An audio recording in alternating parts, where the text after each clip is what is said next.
nous allons aborder la notion de courant électrique. Alors pour ce faire, on va revenir un peu en arrière dans l'histoire. Alors tout commence en 1820 quand un certain monsieur Ampère propose un sens conventionnel au courant électrique. Il décide de donner un sens qui va de la borne positive à la borne négative. À son époque, on ne connaissait pas encore la nature du courant électrique. Ce qui était de mise, c'était donc le sens du courant conventionnel qui va de la borne positive à la borne négative. Par la suite, en 1897, M. Thomson a découvert les électrons.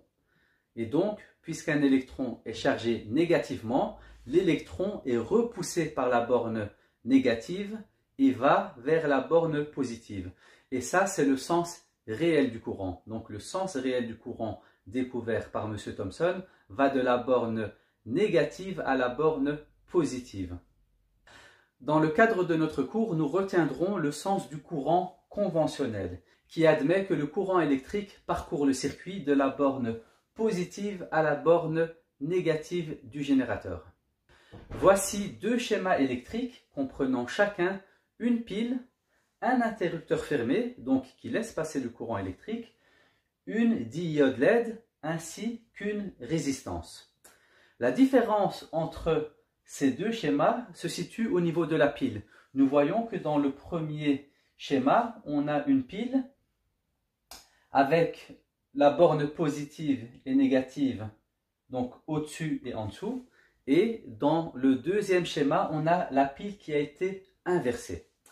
Du coup, avec ces deux schémas, la différence entre les deux, c'est que le courant électrique conventionnel, donc qui va de la borne positive à la borne négative, est inversé.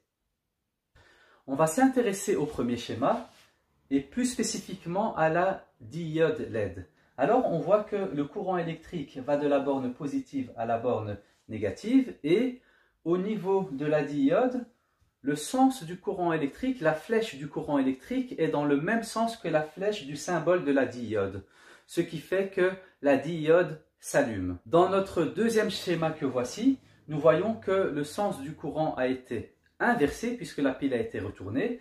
Et donc là, on voit que le courant parcourt le circuit de la borne positive à la borne négative. Et au niveau de notre diode LED, on voit que la flèche du courant est à l'inverse de la flèche du symbole de la diode. Et donc, cela a pour conséquence que la diode ne s'allume pas.